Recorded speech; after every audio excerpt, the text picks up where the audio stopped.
This was, I believe, just the regular 2011 free response question on series. And so they've given us a function sine of x squared plus cosine x, and then they've given us a graph that they've stated is the absolute value of the fifth derivative of f. And so the first thing they asked you to do is just to write out the first four non-zero time terms for sine of x. So first four non-zero terms for sine of x should have just, I mean, that should be pretty easy because you're supposed to have that one memorized. It should just be x minus x cubed over 3 factorial plus x to the fifth over 5 factorial minus x to the 7 over 7 factorial. So those are our first four non-zero terms. And then we want to write the first four non-zero terms for sine of x squared. So all we need to do then is just replace all of the x's in that with x squareds. So I guess I probably should have sine x. And then sine of x squared should be x squared. And then minus x to the 6th over 3 factorial plus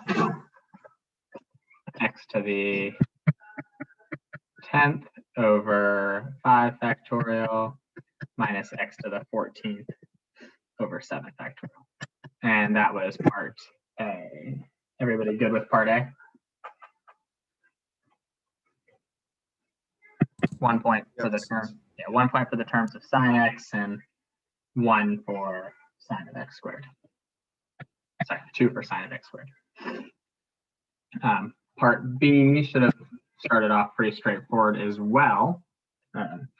So for part B, first thing it asked you to do was to write out the first four non-zero terms for cosine x, and so you should know cosine x. So part B, you should have said that the cosine x one was 1 and minus x squared over 2 factorial plus x to the 4th over 4 factorial and minus x to the 6th over 6 factorial and so on. And then you were supposed to finally write out the terms in what was it, the first four non-zero terms for f of x. So that was sine of x squared plus cosine x. So we have a 1 from this one and no constants in the sine of x squared. So just 1. And then here we had, for sine of x squared, we had an x squared. And here we had a minus x squared over 2 factorial. So x squared minus x squared over 2 ought to be plus x squared over 2. And then we should have had some to the 4th terms, we would have just had the x to the 4th over 4 factorial because the sine of x squared didn't have an x to the 4th term. And then we had a minus x to the 6th over 6 factorial, which, what is 6 factorial? 720? Yeah, we'll just leave it as 6 factorial, that's fine. And then we also had a minus x to the 6th over 3 factorial. There we go. Minus x to the 6th over 3 factorial. And so if you combined those ones together, you need to get a common denominator of 6 factorial. So we had to multiply this one by 6 times 5 times 4, which is 120. So this would be negative x to the 6th over 6 factorial minus 120x to the 6th over 6 factorial, which is minus 121x to the 6th over 6 factorial. And so for part B, it was the same thing, 1 point for this and 2 points for the second part of it. Everybody good with that one?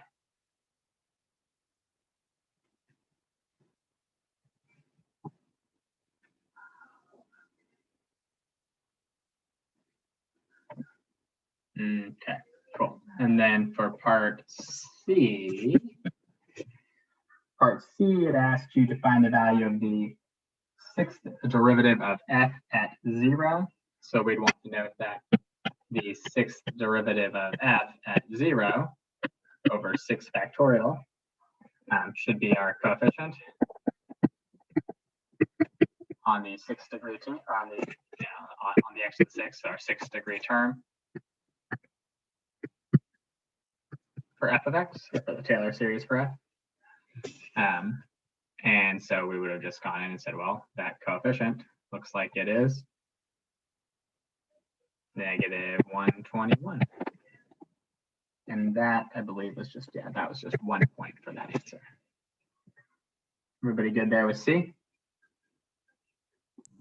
So when it says value of f of 6 of 0, it means like the actual coefficient. F of 6, I mean, this is not f of 6, this is the derivative of f. Say that again? Yeah. Yeah, this is the 6th derivative of f at 0. Yeah.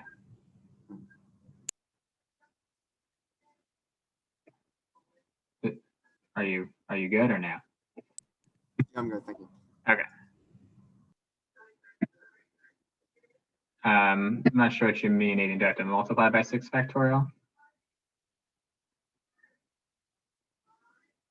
No, because so this is the coefficient, right? This is our coefficient on x to the 6. This is what it should be according to the formula to write out a Taylor series, right? So 6 derivative of the function at the thing you're centering around 0 divided by 6 factorial. And our coefficient was negative 121 over 6 factorial. And so the negative 121 is the 6th derivative of that. Okay, good. Everyone good there now?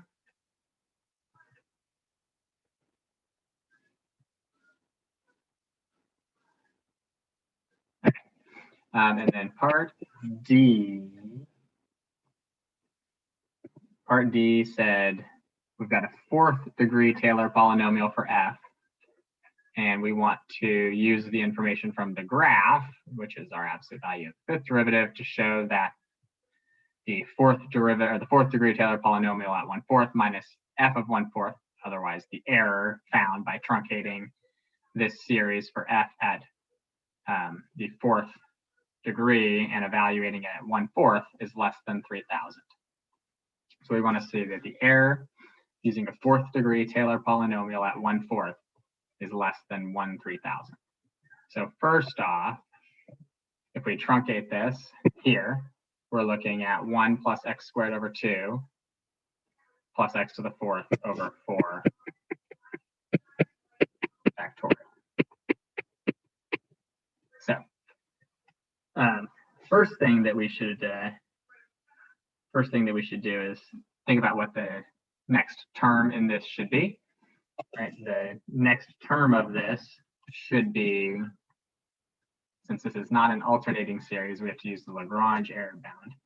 And so it's the maximum value of the absolute value of the 5th derivative of f at 0 over 5 factorial times the value that we're evaluating at which is 1/4 x, right, to the 5th. And so this is the maximum value that our error can be. This is our error, which we could say that's, you might like you to write it this way: 4th degree polynomial at 1/4 minus f of 1/4 is our error, and that is less than or equal to the largest possible value that our 5th derivative could be, divided by 5 factorial times 1/4 to the 5th. Everybody good with the setup there?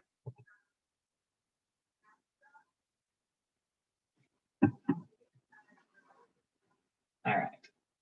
So then if we go back and look at the graph, this graph represents, like we said, the absolute value of the 5th derivative of f. And so between 0 and 1/4, the largest possible value that this derivative obtains is right here. Well, we don't know what that value is. It's, we can't, it's something between 20 and 40, but we could certainly bound it above by 40. And by the, that's the highest value we know for sure that it's less than, because maybe they didn't draw this very well or something, and really it's 39.8, and it looks more like 35 there or something, or 30. But we could bound it by 40. So we could say that if the largest possible value of this 5th derivative was 40, this would give us 40 over 5 factorial times 4 to the 5th power.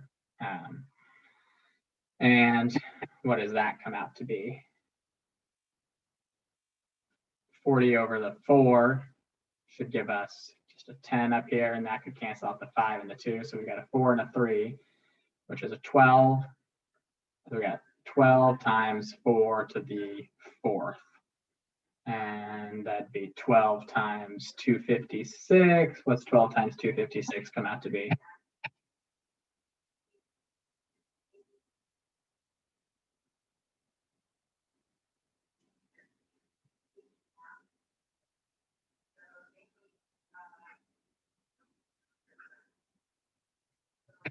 I feel like that's 3072 because 12 times 250 would be 3000. And yeah, okay, cool. And so the largest possible value of that error is 1/3072. Well, that's less than what they wanted us to show the error was less than, which was 1/3000. So clearly the error is less than 1/3000 because we know that the error is less than 1/3072.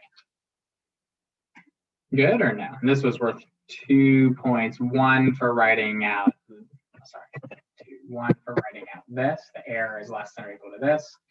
And one for all of the analysis there to show that you got 1/3072. Everybody good with that or no?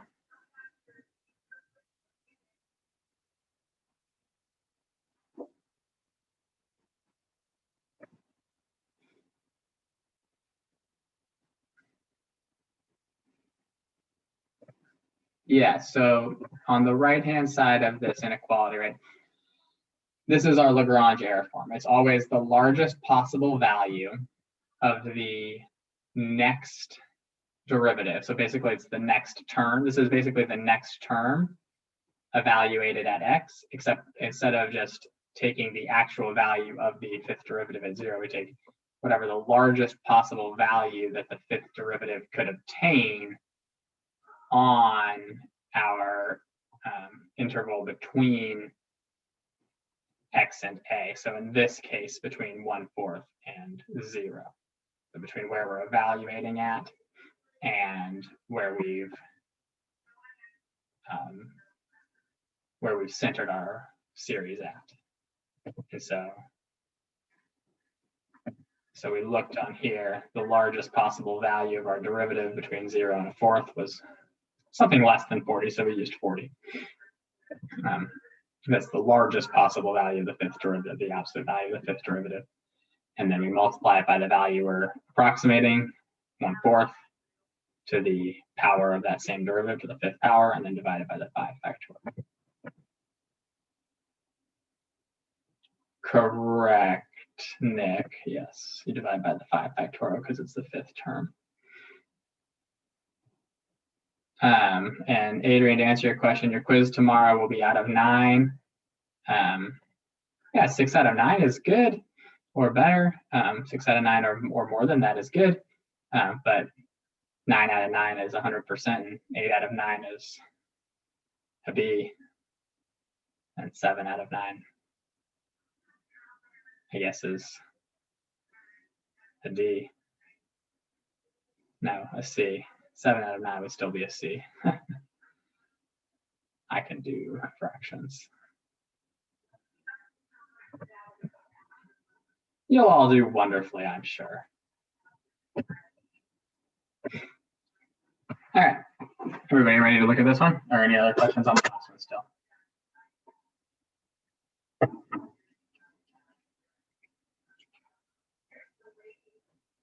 Okay, so first off here, they give us a Maclaurin series for natural log of 1 plus x. Nice of them, since you really should just know that one on your own. They want you to use that series to write the first 4 non-zero terms in the general term for f, which is natural log of 1 plus x cubed. So all we got to do for part A is just replace all the x's with x cubes. So that should be x cubed minus x to the 6th over 2 plus x to the 9th over 3 minus x to the 12th over 4. And our general term, which they also asked for, the -1 to the n plus 1 x to the 3n over n. And that was worth 2 points, one for the first 4 terms and one for the general term. Everybody good there with A?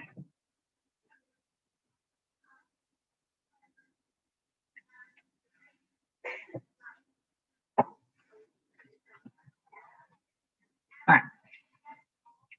Then for part B, they tell us that the radius of convergence for F is 1, and they want us to determine the interval of convergence. So first off, we know that this is centered at 0 because it's a Maclaurin series, right? And so if the radius of convergence is 1, we know that it converges for sure on -1 to 1. But we also need to check the endpoints. And since it's just asking about convergence, not absolute convergence, we don't have to do the absolute value of each side of it. We just need to take a look at what happens at -1 and 1. So we've got the sum from, let's see here, n equals 1 to infinity of -1 to the n plus 1. And if we're going to plug in -1, that'll be -1 to the n over n. And this should give us what?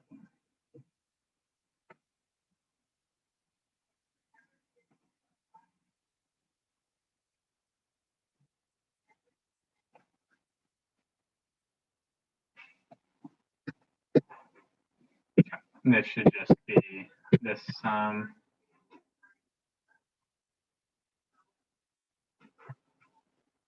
not n equals infinity. This is just -1 over n. And -1 over n, we should know diverges by p-series test. Good. And if we plug in, write this at x equals -1, x equals 1, we have -1 to the n plus 1, and we have 1 to the n over n. And that is what? This is this. And this is the alternating harmonic series. This converges by the alternating series test. And so we would say that the interval of convergence for this is x is less than or equal to 1, but greater than -1. And 2 points for showing all of that, basically.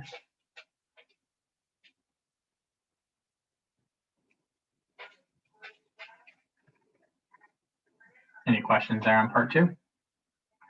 Or part B, whatever it is?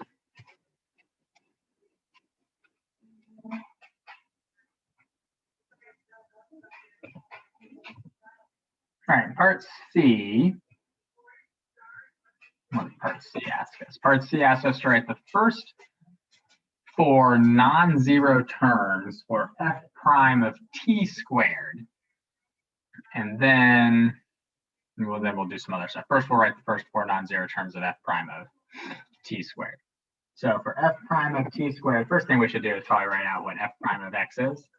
So if this was our f of x, our first 4 non-zero terms of f prime of x.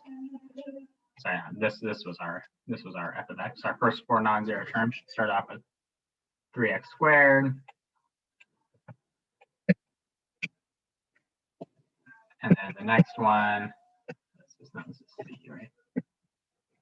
Next term would have been minus 6x to the 5th over 2, so that's minus 3x to the 5th. And then the next term after that should have been what? 9x to the 8th over 3, so that'll be 3x to the 8th. And then the next one is 12x to the 11th over 4, so that would be minus 3x to the 11th.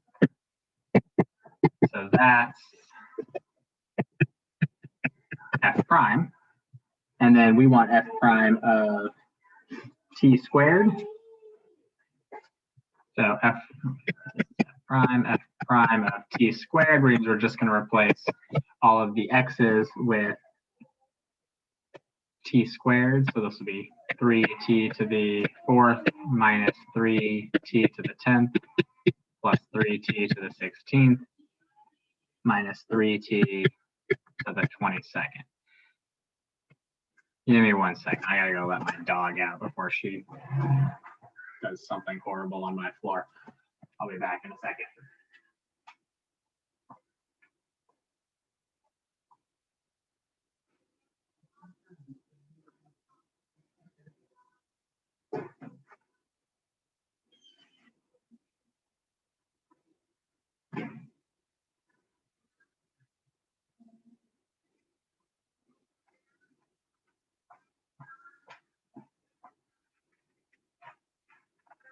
All right, sorry about that.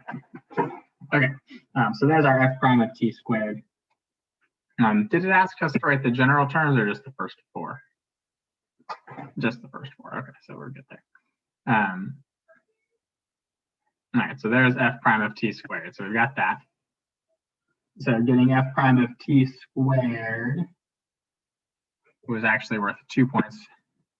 1 for this and 1 for this. And then next thing it wanted us to do was use the first 2 non-zero terms of the Maclaurin series for G to approximate G of 1. So we need to get the first 2 non-zero terms of this, the integral from 0 to x of f prime of t squared. And so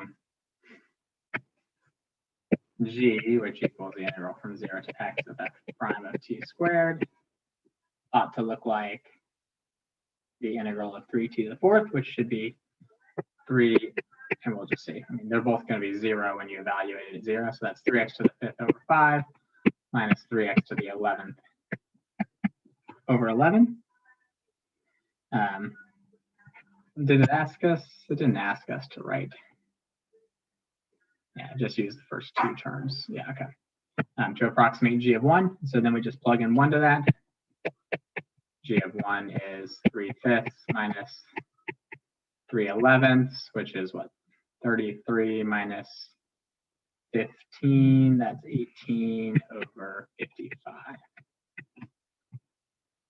And you got 1 point for having the first 2 terms of G correct and 1 point for getting that value. Yeah, I think you're fine if you left it as 3/5 minus 3/11.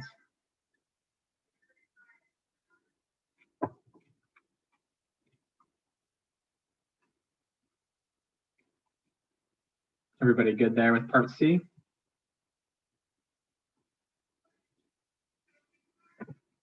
Okay.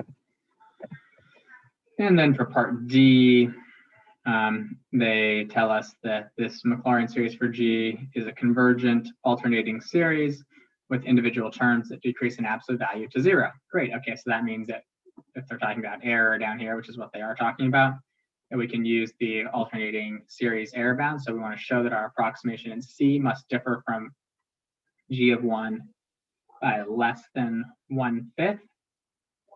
And so we would say that the actual value, G of 1, minus our found value, or our approximate value, the absolute value of that's got to be less than, or well, really just less than, and not less than or equal to, our next term. And our next term in G, which we didn't actually write out, but our next term in G would have been 3t to the 17th over 7. 3x to the 17th over 7.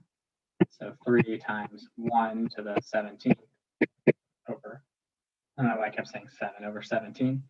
So we know that our error is less than 3/17, and 3/17 is less than, definitely less than 3/15, which is 5th, and therefore our error must be less than 1/5.